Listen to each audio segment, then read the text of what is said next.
Welcome back, ladies and gentlemen, for the India Food Nutrition Summit 2021. So that was a wonderful presentation by Mr. Vimal Chawda, National Head HVAC from Testo, on right nutrition needs right measurement. Now we move on to our next panel session of the day on food testing, demand, design, and challenges. So some of the key pointers that would be discussed in this session will be on practical challenges of stability testing of nutraceutical, the detection of food allergens to make food safe, adulteration and contamination detection in food, and many more. And to discuss on this panel session, I would like to introduce in the order of sequence the panel members. Mr. Amandeep Batra, Head Quality from Raw Pessary. Joining Mr. Batra, we have Dr. Vidya Shankar Satyakumar, Head R&D Excellence from Britannia Industries. Next, we have Mr. Kumar Tarun, Head Quality from Guilt Free Industries. Joining Mr. Tarun, we have Dr. Ramesh Kantaria, Head R&D from Dukes India. Now I would like to introduce Ms. Seema Atreya, who is a food consultant. And Ms. Atreya is also the panel moderator for this session. All over to you. Thank you, Devanshi. And a very, very good afternoon to everybody. I welcome co-panelists and attendees of this webinar to yet another interesting session on food nutrition. And in this specific session, we shall be focusing on the various aspects of analytics pertaining to nutraceuticals or nutritional components of the food.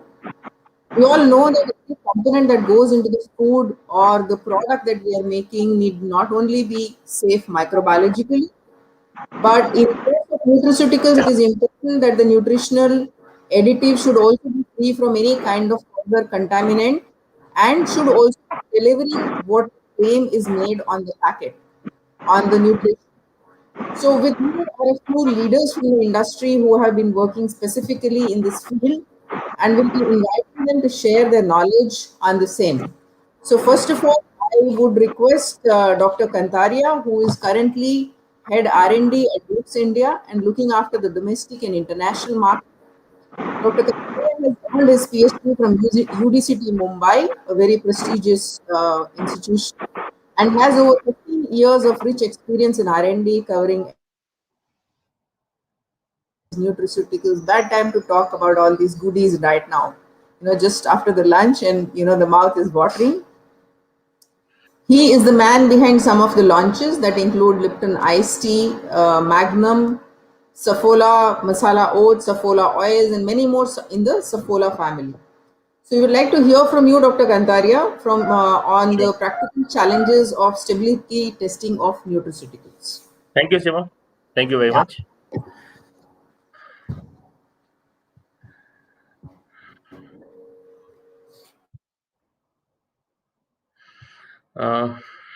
Okay, let me just take this ahead.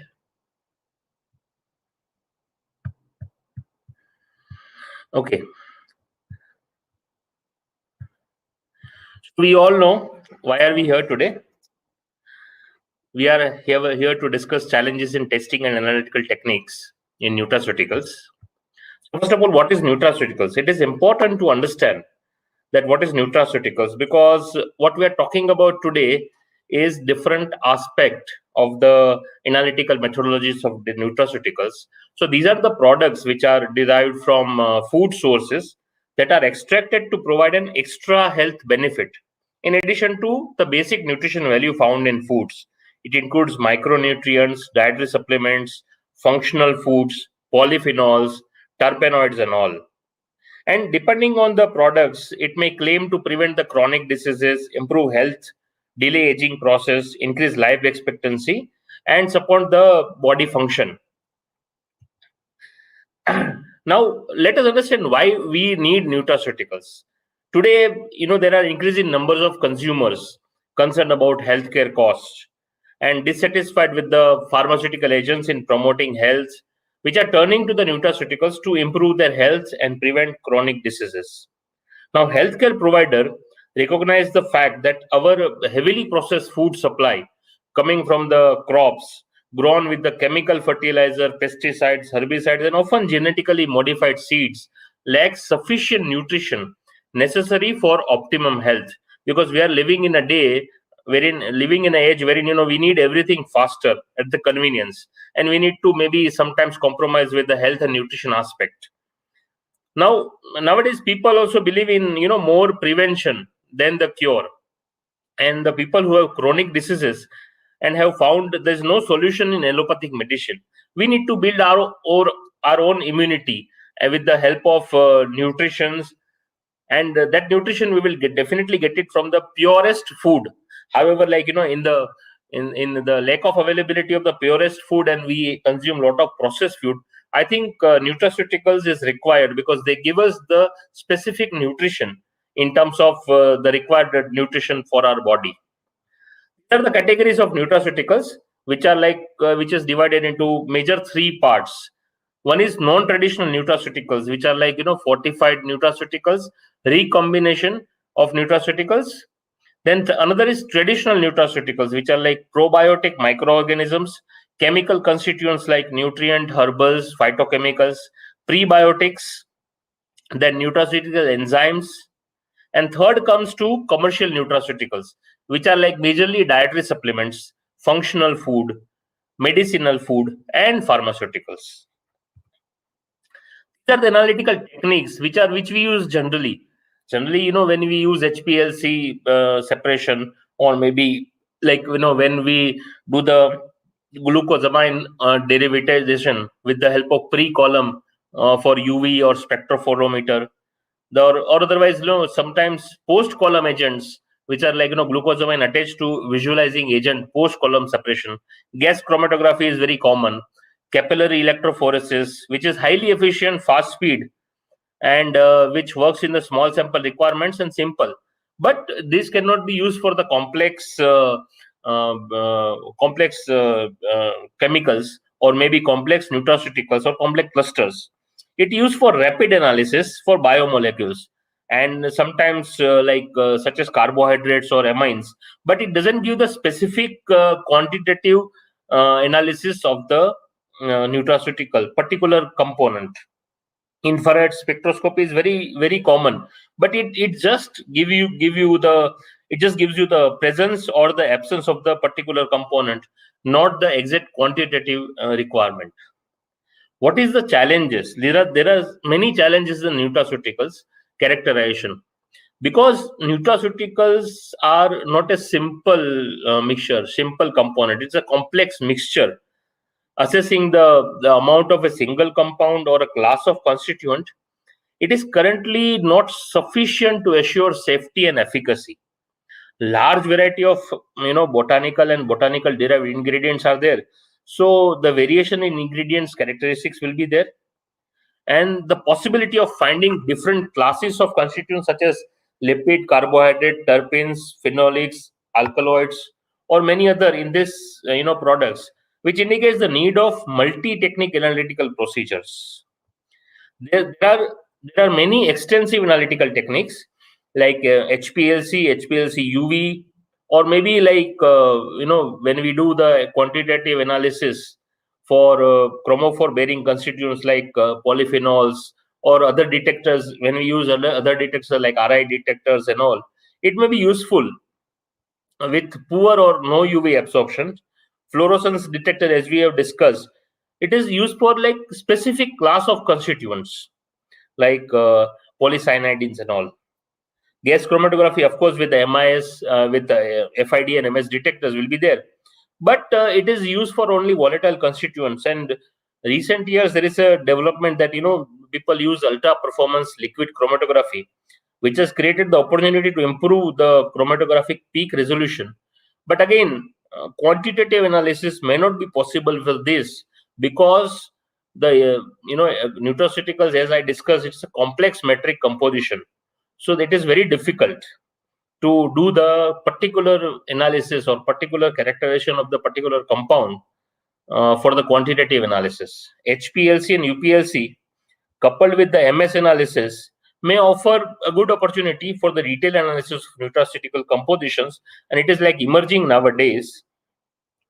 The other important tool is doing the NMR spectroscopy. Now this technique, it has its advantage during the sample preparation, and it has an identical response factor for the different classes of constituents and the opportunity to obtain structural information on the detected compounds. However, as compared with the MS, NMR has a poor sensitivity, and its use as a chromatographic detector is a complicated and high priced. Conversely, NMR based approach may offer fast or contemporary measurements of different classes of constituents without the need for all the reference compounds. That is why development of comprehensive and effective, as well as the possibly untargeted analytic methods for nutraceuticals is of high interest, because they can offer a complete image of the present constituent. NMR and MS techniques are the most informative tools, and it helps in analysis of the hundreds of metabolites in a single step and their complementary nature, which implies the need for a multi-technique approach. There are certain analytical challenges. As I mentioned, that nutraceuticals are a cluster of the chemical entity, and it is comparatively difficult to identify and quantify all the ingredients in the products. There are many ingredients, as of like, if I understood it, if I mention it correctly. Hello? Hello? Sorry, there is a call from the moderator.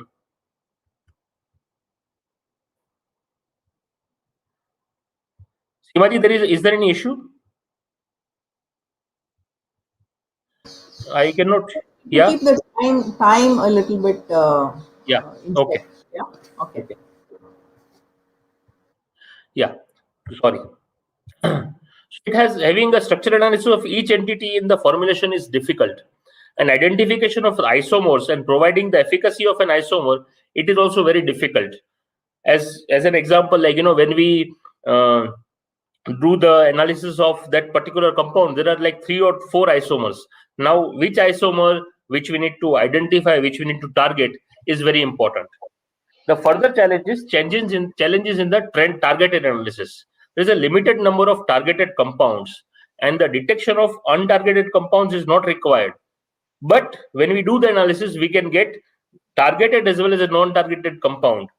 There is a need of a pure standards for quantification. That is also very important. Quantitative analysis is quite difficult because there is a huge peaks of like so many peaks of targeted and untargeted compounds, and in the absence of the pure standard, it is very difficult to identify that which is the target one. The presence of active may be lower, so due to low detection limit, it is always challenging, and it is like overall very expensive methodology, and it needs high priced equipments, expensive equipments. When we talk about the profiling, the identification and quantification of the metabolites associated with the same pathway or belong to the same class of confounds, it is very difficult because there are like secondary markers which are available, and their threshold values, when we compare with the database, there are like so many values which is coming, and it is very difficult to compare each and every targeted secondary markers, and it is a kind of semi quantitative analysis as compared to the qualitative as compared to the actual quantitative analysis. I think I have covered most of the things here, and in the interest of time, I think let me rest here and let us move to the next speaker, please.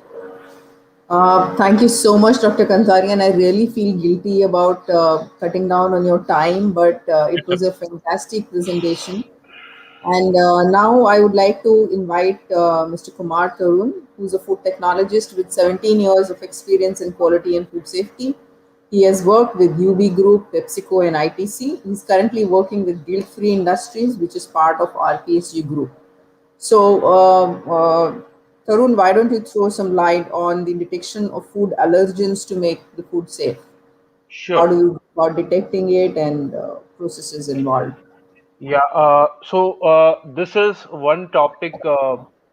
Since morning, we are hearing about what is good benefits of food and nutrition. So this is one of the reverse reaction what food and nutrition can give. So allergen is one type of adverse food reaction. So there are multiple type of adverse food reaction which happens when we consume any food or nutrient. So let's understand first what are the type of adverse food reaction. So one is the toxic. So toxic type of food reaction if is basically related to the chemical properties or biological properties of the food, and hence regulation comes over here where they ban some of the ingredient or some of the product or some of the additives. So if anyone takes the cost that kind of food or ingredient, it will, the reaction will happen to all.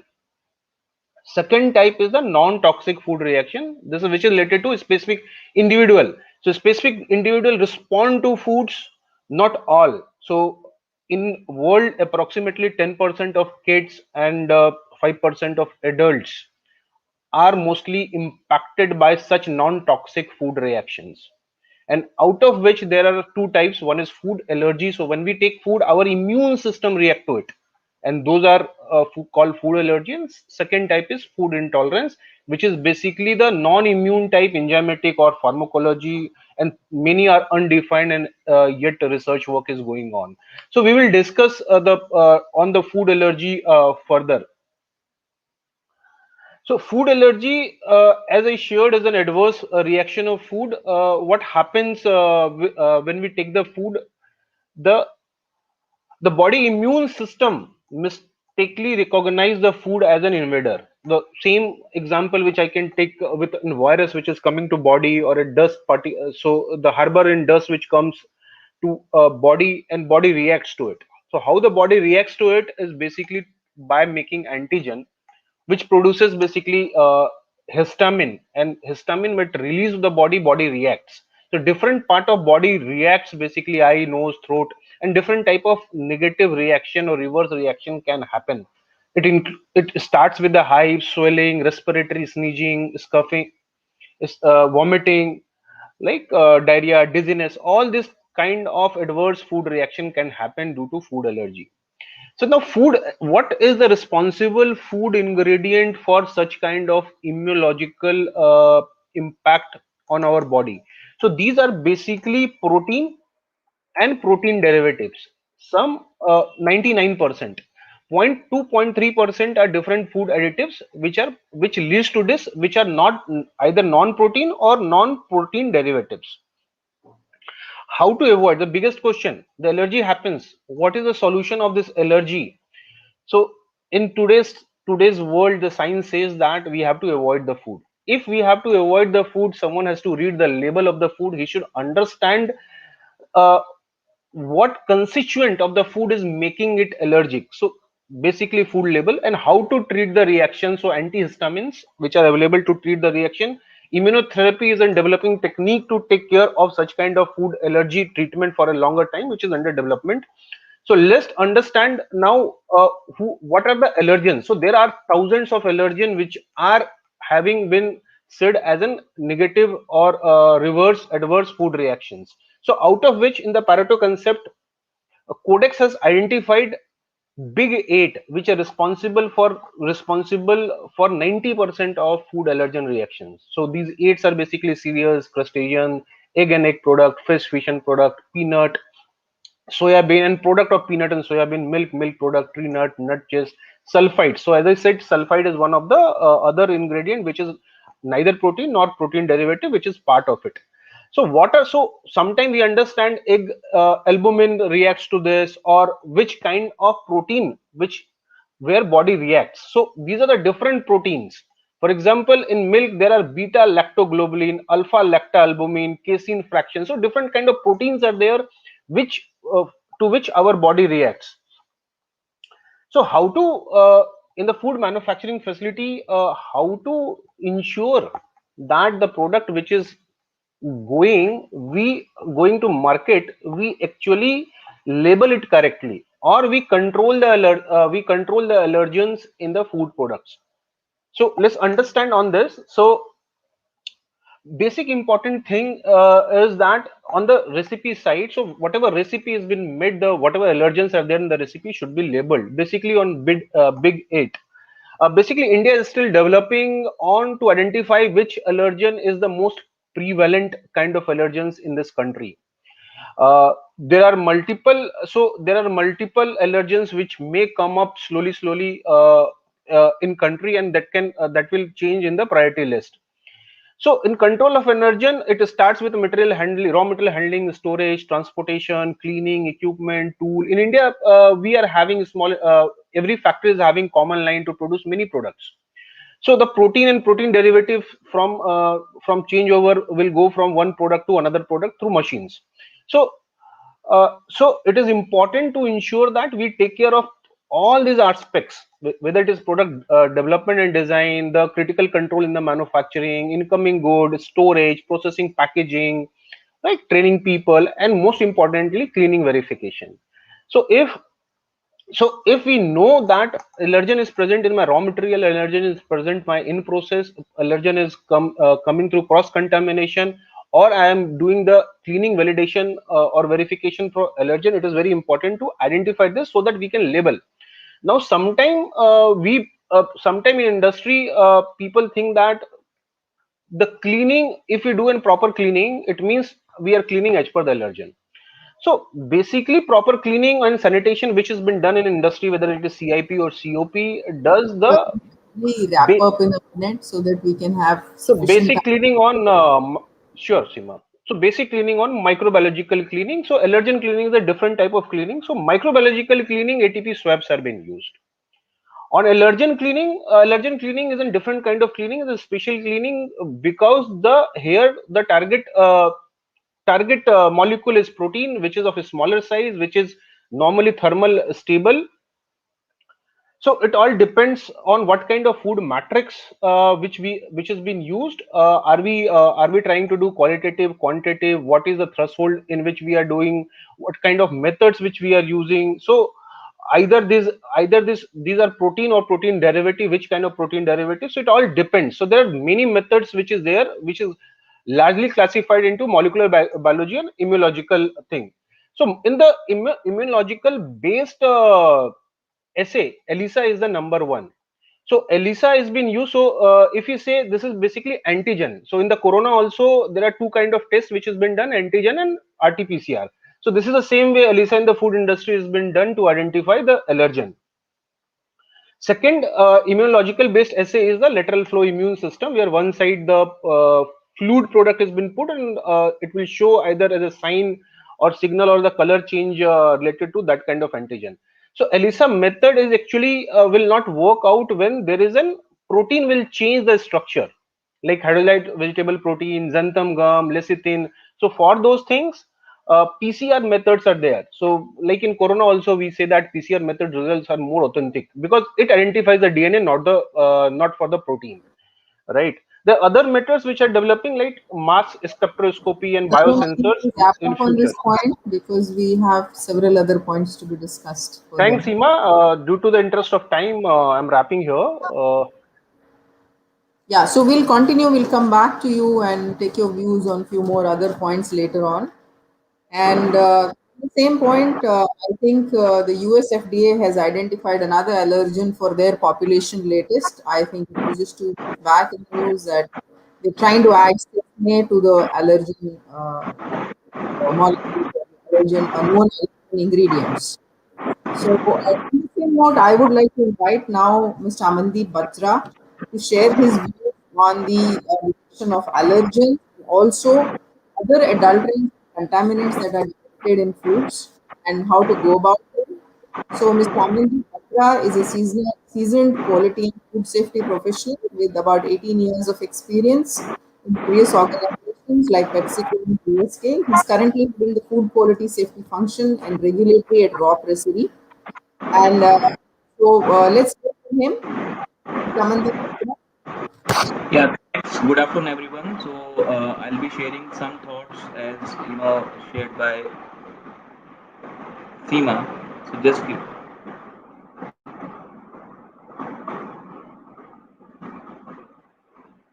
So I'll be covering some aspects of food testing, design, demand, and challenges. So this will be the content of low food demand testing, demand intelligence, food allergen and detection, as beautifully explained by Tarun in previous conversation. I'll be taking it forward, and adulteration and contamination detecting foods, and then Aman, followed the by. sound is not Aman, very sorry, can clear you please from put your it end. on presentation mode? And also the sound is not very clear from your end. So you are able Yeah. to hear me now properly? Yeah, little Uh, bit better. yeah, little better. Also put it on a presentation mode, please. Yeah, I put it on a presentation. Thanks. So I'll be covering these aspects. One is the food testing demand and challenges, followed by food allergen and detection, adulteration and contamination detect in food, and then shelf life and product stability test. So COVID-19 has sent ripples of fear across consumer, and consumers are no more nutritional are more nutrition friendly and generally more inclined toward maintaining robust health. Supporting this Aman, school of please thought is put the it on fact a that presentation mode. yes, Please put this on a presentation mode so that the screen enlarges and the text is more visible. I already had shared in a presentation mode. I'll Not see. just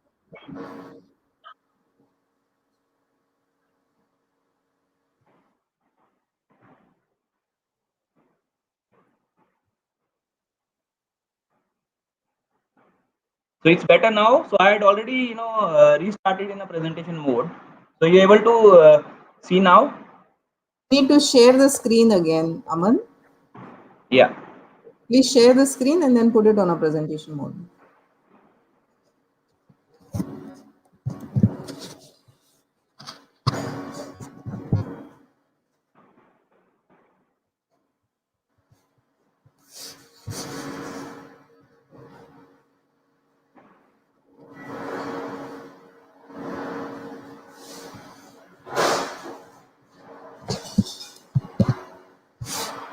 Able to view now better.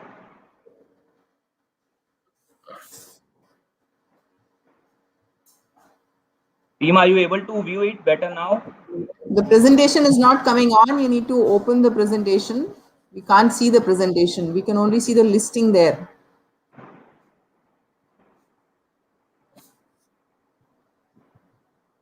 Looks like there is some issue with his network.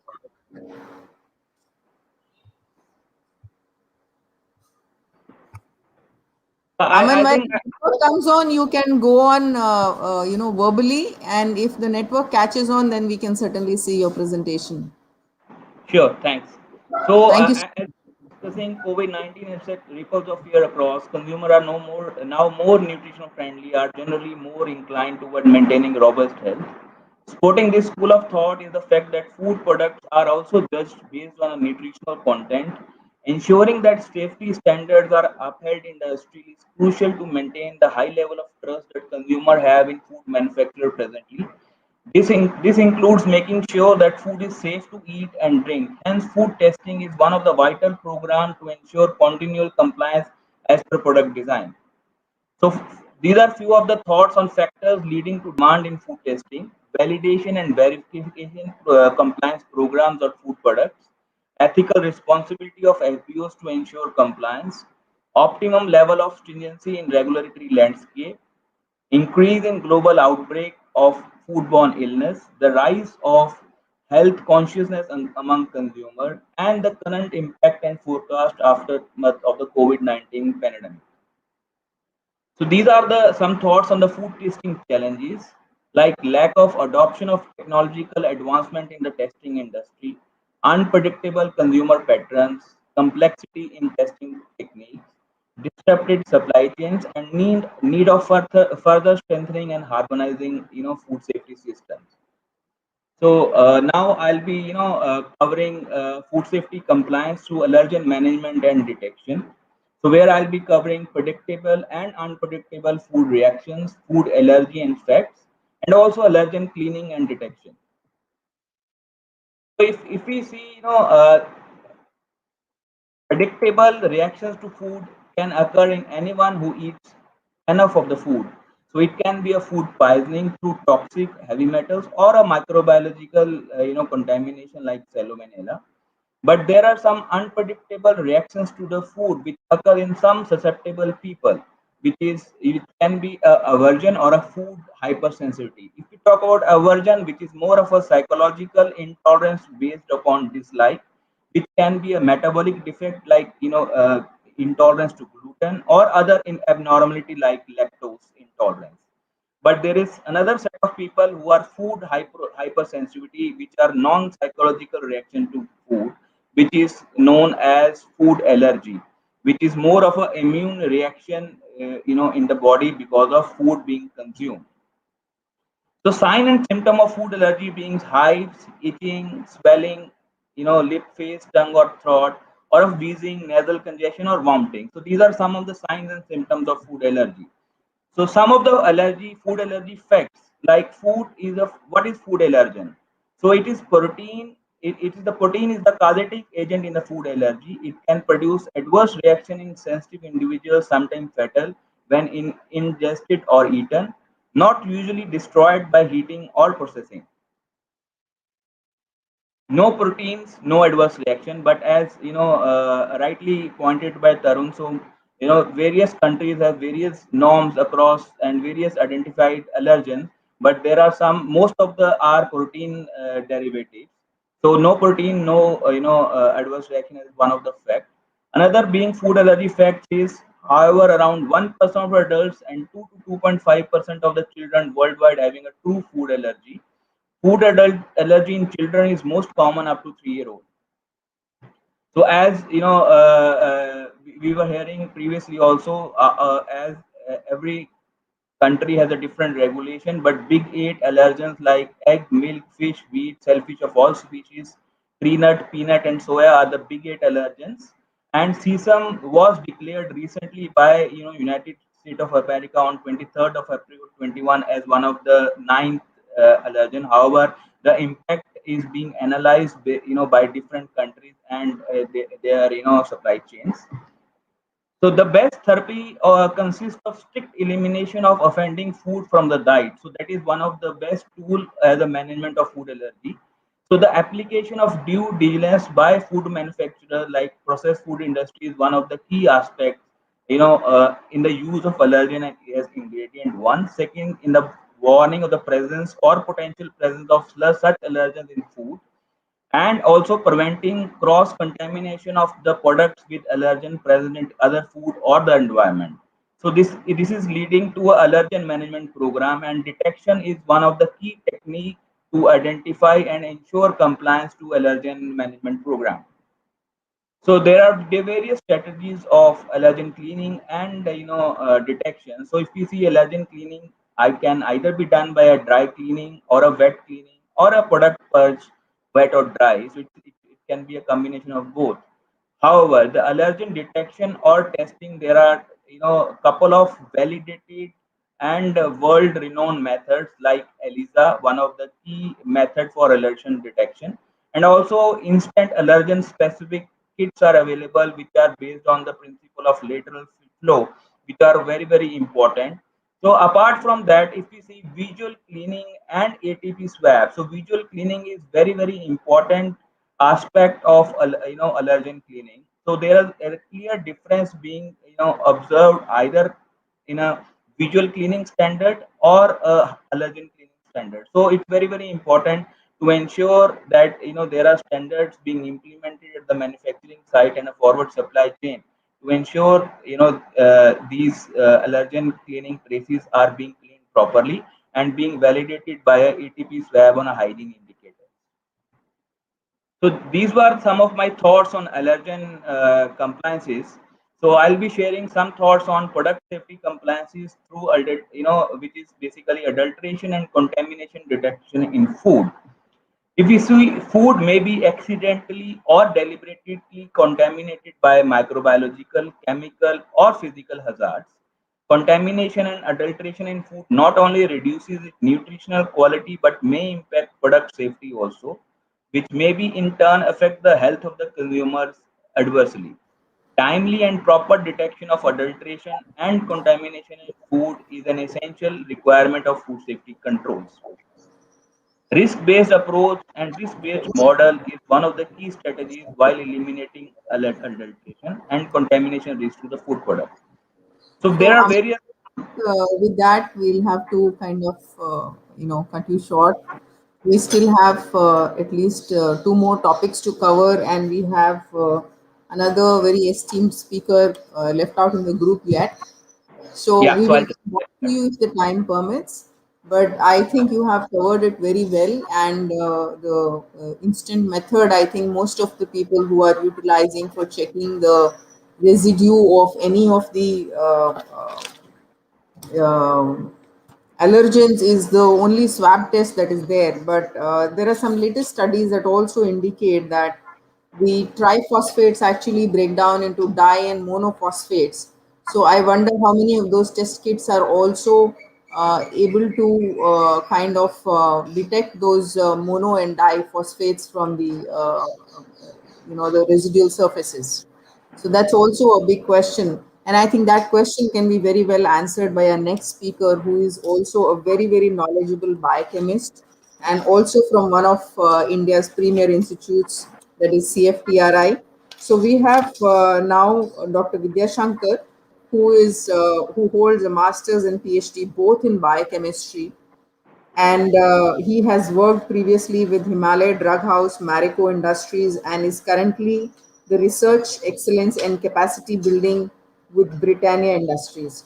So I would like Dr. Vidya Shankar to come and share some detailed insights into the testing of adulterants and contaminant detection in the nutraceuticals or the food, and specifically throwing some light on the HPLC techniques that are used for detecting the specific components. Over to you, Dr. Vidyashankar. Thanks, Seemaji. So thanks for that kind introduction. So just I wanted to put out few thoughts on that. Like what is the intention of doing the adulteration part of it or the contamination part of it? That is, one is a targeted and non-targeted, or it should be economically motivated. So these are the three aspects what generally people look at it. So to do the adulteration part of it. So now actually, if you look at into the kits what are available, so how these adulterations can be detected, it can be with very minimal chemical assays we can just detect it. So the best things examples to quote it is argemone kind of a contamination in the mustard oil in the early 2000 kind of a thing. Then actually the melamine is one of the latest, where it gets into the milk and milk products, as well as wherever you want a protein rich, the melamine comes into the picture. So these are all, one is a targeted and another one is a economical feasible, why to do these kind of things. Now actually coming to the industry standards, what happens in the industry, there is a R&D at the design level when we do it, and when it gets into the manufacturing, that's the operational level. So you have to marry these both together, and finally we have to find that via media where whether we can adapt these kind of the high precision instrumentation into the manufacturing sector, where it is a cost and time is also required there. Otherwise, how to put it at the design level and take it forward. That is the one part to that. And the second part is something like with this kind of precision instruments, whether we can rally around the innovation part of it, like where we can really bring in certain claims and also the health benefits, where we can prove it along with this. These are the compounds, and this is how it is going to benefit you. So these are the two aspects to this. I'm just, when it come to the food, when it marries together, the raw material is converted to the processed food. There is a processing what is involved, so that like what are the natural compounds what it is present, so it will not be or may not be in the similar fashion for bioavailable or for the bioassimilation part of it. So now actually the biggest challenge where it comes here, the extraction from the various molecules for detection in the food matrix. For example, like take you a kind of a cereal based products. So cereal based products, it might be a chips kind of a thing, or it might be a biscuit kind of a thing. So now how you are extracting these compounds with the various solvent systems, and finally you are looking into the compound of your interest. For example, like our friends were discussing about the nutraceuticals, I will just tell you example of the oryzanol. It is one of the most talked superfluous molecule or the compound, which is generally UV detectable, and also it can be detected with the HPLC systems. Similarly, it contains in the rice bran oil and the food which is processed in these kind of oils, whether how much oryzanol it can be absorbing or assimilated, and finally it can be imported into when you consume it. So whether that kind of estimations can be put up into the HPLC through the HPLC system. So this is one of the challenges, and how we can just connect this the needs and also for the claims part of it, and also we can justify a certain kind of regulatory norms that look, this is what it is added and how it has been detected. So this is where the accountability also can be brought in. And I invite, and also I love to hear from people like the enthusiasts, like how to develop these kind of a precision techniques where it can be adaptable into the industry and finally it can be proven, because otherwise always it remains behind the scene, because it is not applicable, in the operation side. So then apart from the pharma side, this gets the front end, whereas in the food side the HPLC and the precision instruments get the back end side.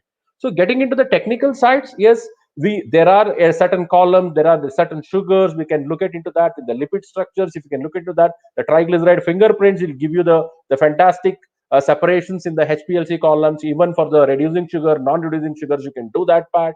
And also from the vitamins perspective, so it is the one fantastic method. Only the matrix plays a very different role, and we should be very, very serious, like what is that extraction methods we follow, and whether what is the columns we follow, that is the reverse phase columns when we are following. So what is the solvent system and how the elution profiles come from the different systems, and also you have to harmonize, and those methods has to be dug into your brochures or dossiers. Then you have to get it licensed, so that like even the FSSI part of it, that can be more convinced, where there are no methods which are developed there. So whether you can put it that as a new methodology for detection of these novel compounds to substantiate your health claims. So that's where I will park it now. Just we will rally it around when it comes to the discussion part. Seemaji, over to you.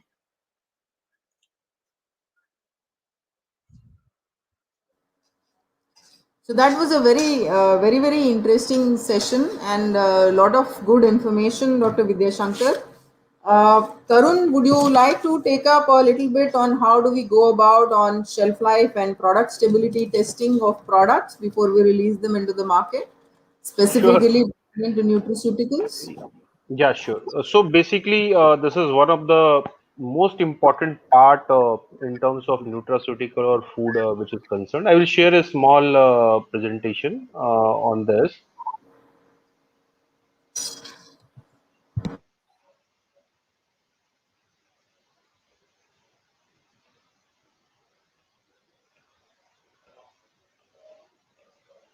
Is it presentable?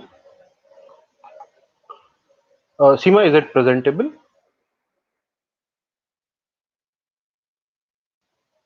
Am I audible? Yes, Tarun, you are audible. Thank you. Yes, Tarun, Yeah. you're on, So, and yeah. the presentation is also So, on. yes. So basically, the food or nutraceutical product are post manufacturing. Even post manufacturing, once it leaves the factory, it goes through multiple environmental conditions, and even with that, the supply chain storage handling things. So the product changes its characteristic. So now it is important to measure the product characteristic which changes into a physical lab to ensure that food is stable into the market. Now it is important for us why we need to have an shelf life on the pack, because after certain time product in its characteristic, whether it is nutrition, chemical, physical or sensory, it will deteriorate. So the product designer has to ensure that the product doesn't deteriorate up to a limit from where consumer will start disliking, or for the intended impact for what the product is manufactured, it delivered to the consumer. So for to establish the shelf life, product stability has been done. So there are multiple ways with people does the product stability. That two conventional way is normally the uh, uh, real-time stability and the accelerated stability test. No, so now the real-time stability test takes longer period of time up to the shelf life of the product. Now the challenge comes over here is that to actually use the conditions which is there in market, whether the conditions are related to temperature, relative humidity, pressure, uh, agitation, light, gravity, and the same package which we are going to get into the market, and even sometimes the kinetic movements which happens with the product, right? So this is again in time duration based. So challenges comes over here is that whether we do in real time or accelerated test. So accelerated test is basically done for the shorter period of time where the conditions for market is been accelerated or stressed to get in data, and data has been analyzed to come to a real time to match to and factor to a real time stability factors, and shelf life is declared basis that. Now the challenge comes here is that so data which comes, so multiple time we don't have the industry doesn't have those kind of equipments, those kind of chambers where this study is done. Even the chambers are available, some kind of environmental conditions which is related apart from temperature and humidity. There are multiple environmental conditions like agitation, light, so that has to be built into the chamber. Once the data comes, the kind of analysis has to be done on the product, and the frequency number of samples has to be picked up, so full-fledged lab is required for it. Now apart from once we get the data, so interpretation of data is very important, right? So once someone has interpreted the data, industry or R&D team or analytical team has interpreted data, they can come with a number on which the product is good or bad, right? So what are the challenges currently? I will take here some of the challenges. So first challenges is it is a time taking process. It requires infrastructure skill, analytical skill, data interpretation. One of the most critical thing to convert the stability numbers into the self life. Now sometimes marketing teams demand, so it is another factor which comes into practical situation where marketing team demands, I need a more self life, I cannot sell during this period, right? Again, the cost of all this analysis and the time required, and supply chain practices which is normally not considered during the stability test. The biggest challenge is that India is a country which for every region there's a different temperature, different humidity cycles comes in.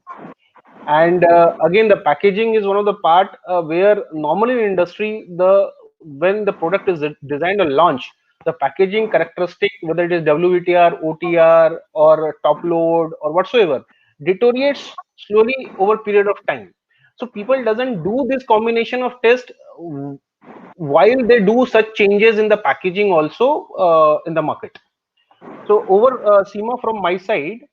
So I think I would like to add one more point here, Tarun, that it is very important, and nowadays I think we should have this kind of things into market. Government and FSSAI should emphasize on this shelf life testing, because what happens is established organizations does this kind of testing, shelf life testing and analysis, while we need to compete in the market, which is wherein the non-organized sector is there, and there is a big cost attached to it. And people tend to choose the non-organized sector products, being it cheaper, and they are getting the demand. And that is why we as an organized sector has we feel lot of stress. And then people give, or other absolutely the way you have mentioned, that marketing team demands that we want to launch product as in tomorrow. So every FSSAI has to have this kind of things as a compulsory thing into the for each and every food manufacturer, so that we should have a fair chance in getting into the market and to be bought by the consumer. Absolutely right, Doctor. Yeah, absolutely right, Dr. Kantaria. Actually, in the Schedule 4 itself, FSI should mandate and lab which should do an self-life analysis, or the industry should tie up with certain external labs which can do. So now external lab has come very well in market, which can do the self-life study for the organizations, and there are analytical tools available which can predict the data.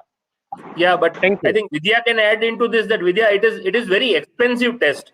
Even shelf life and some analytical things, it is very expensive, and it is really expensive. It is also very time consuming. So it may not you may not want to keep the product for a year. If the product is holding good for a year, there are some enhanced shelf life testing methods as well, but they would still be requiring to keep the product for at least 4 to 5 months to be able to validate 1 year shelf life.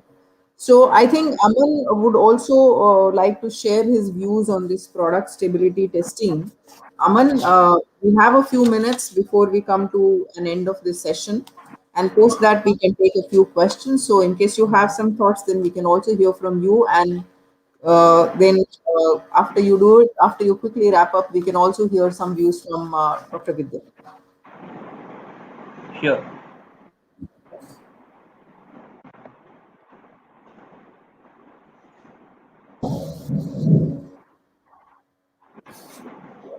Hello, Aman. So yeah, you able to hear me? Yes, yes. Would you like to share some thoughts on the product stability testing or shall we move on to Dr. Vidya? Yeah, I think Tarun already had shared most of the aspects, but important components of shelf life testing being either a microbiological, because every product has a certain water activity and pH, which probably change over times and which result in a issues. Another thing, the rancidity, oxidation of fats and oil. Also, organoleptic is one of the key aspects of shelf life testing, which should be monitored as per periodically in terms of color, texture, aroma, or taste. Because as the product ages, so these characteristics changes. So it's very important to monitor on a periodic basis, so that consumer has a similar experience right from the starting of shelf life to the end of shelf life, along with the physiochemical parameters. So all this is from my side. Right. So, Dr. Vidya Shankar, I would like to hear from you on, so I would like to pick on your thoughts specifically where people are claiming some nutraceuticals or the vitamin addition or added nutrition. And is there a shelf life stability testing required specifically pertaining to the functionality of the nutraceutical that has been added to the food? Dr. Simaji, I will put it out thoughts. For example, when you add a nutrient, X amount of nutrient, and you are putting into the processing, there will be a processing losses. So that has to be accounted. And during the shelf life, again, the keeping quality losses like that, actually the vitamins or the nutrients or the nutraceuticals part of it, I will put into the three classes. And also added it on to that, like from the carbs, actually, I will just get into the dietary fiber, and also in that dietary fiber, we can just get into the symbiotics or the prebiotic or the probiotic kind of a thing, and then there are a class of compounds. So now actually these methodologies will become so complex when you get into the claims actually. So generally we generally take off like 3x claims or the 2x claims, like because I've added 2 billions of this spores, and then it gets you this kind of a health claims. But physiologically, is it true after processing whether these things will really still stable and it can be tested? So these are all physiological experiments also has to be tugged in along with the analytical experiments when we do the shelf life. And to add on to the another point, we have to understand the basic science part of it.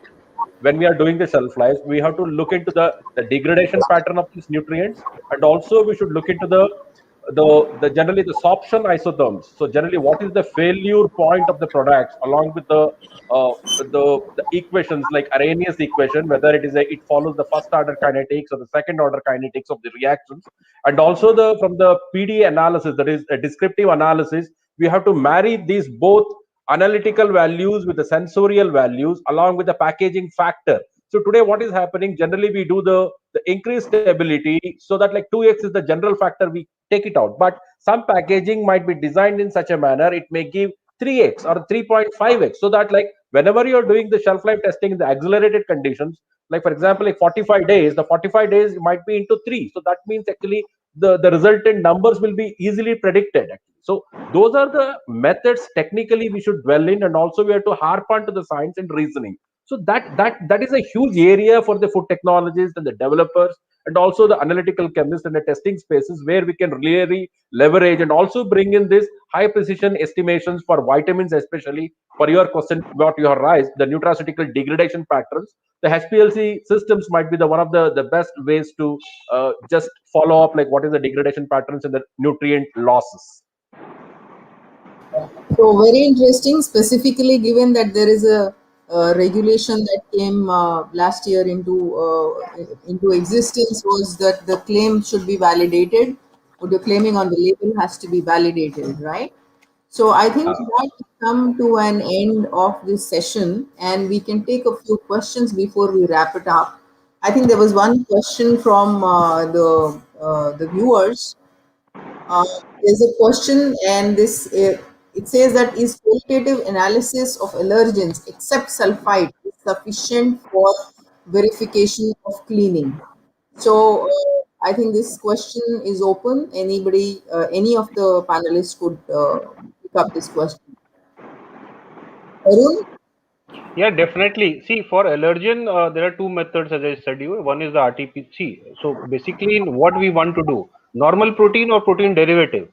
So for normal proteins, if it is not changed its characteristic, not changed its chain, not changed its it has not been polarized, we can change by ELISA, right? But if it is polarized, so now certain industries have started using PCR method. So, but qualitative is still good to go if you want to verify the cleaning in terms of ELISA. Okay. So I think that answers the question that was put up to us. And so, are there any questions? Any more questions, Devanshi, or shall we wrap it up? There is one more question, Seema, in this. If you can see, Okay, so there one is a Mr. question that Ramesh Pathak is asking for yes, is asking, what is the difference between shelf life and expiry date? So, Dr. Kantaria, would you like to explain this? yeah, certainly. I think shelf life is something wherein product can remain on the shelf for the longer time, as well as it contains its organoleptic as well as the nutrition value. But the expiry date, wherein is the maximum date from which the product is non-consumable. There is a little difference. There is a little space which is kept from the shelf life and expiry date. Suppose shelf life is like suppose 9 months. The expiry date is generally 10 to 11 months, because the product remains the non-consumable, or maybe it may not give the possible nutrition value or nutraceutical benefits which is its intent to do. Vidya may add into this, maybe. Vidya? Yeah, because see, yes, I agree with you, Ramesh. The point is actually the food is all about taste and texture. So either of the thing is compromised. So that's where actually the expiry starts. Whereas shelf life is something which is for internally, it has to be decided from the R&D perspective or from the developmental perspective. Whereas there is a one more terminology where we can look in, that is the best before date. The best before date is I was something about to comment on that. That yeah. best before need they should not be confused with the expiry date or the shelf life of the product, right? And that is at the discretion of the manufacturer based on his supply chain requirements, that what is the best before date that they want to put in. So please continue. It's very interesting that you touched upon the same point. Yeah, That I yeah, yeah. The thoughts are same because the same colleagues are there around, so thoughts will be same. The food, when you are designing the food, actually you have to look in the broader aspect rather from the development side within the nugget. So we have to look at the complete end-to-end supply chain, where what it happens, how it is consumed by the end user, that is user experience. So you have to put all these dots, and finally you have to look at what is the abuses it may happen. And for that, basically, you have to look at where my texture deviates and my taste deviates. So this is where the failure point, you have to fix it up and you have to put it technically. This is where my my product will be stable. What may come with these conditions, it will survive. So this is where the logic and the technique comes with the competitors. Rather than looking into the competition, you have to look into the own strengths. What I put it on this point, Certainly. because that is all about the technology machine. Into technology is about from RM, that is the raw material, to the finished good, with the machines involved with the technology and all. Because no Johnny can repeat the same technology in the one more organization of the industry, because the technologies will be totally different, strength will be different from organizations to organizations. especially I think very given valid point you have raised. the challenges that we have. So the temperature may actually vary from 45 degrees plus to -5 or -10 within the same country at the same time. So probably a product that is supplied right from Kashmir to Kanyakumari, we need to be very, very specific and study our product very well before releasing the shelf life into the market, right?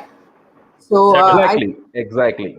Because right. when you get into the coastal sides, for example, like Chennai or a western coast like the Mumbai, the humidity is really challenging, and the temperatures will be exhausting. So this is where you have to test with the highest abusers. So that's where you get the lot of confidence in these conditions. The real time and versus, we have to maneuver how to predict the shelf lives with a scientific understanding and with the prediction. For product to product, it is different, and it cannot be universal. So one size doesn't fit all the products.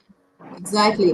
And for moisture, I think to some extent we can still, have a barrier, because with the options of so many more packaging options coming into the market, you still have good moisture barrier, which can really fight off and give an extended shelf life to the product.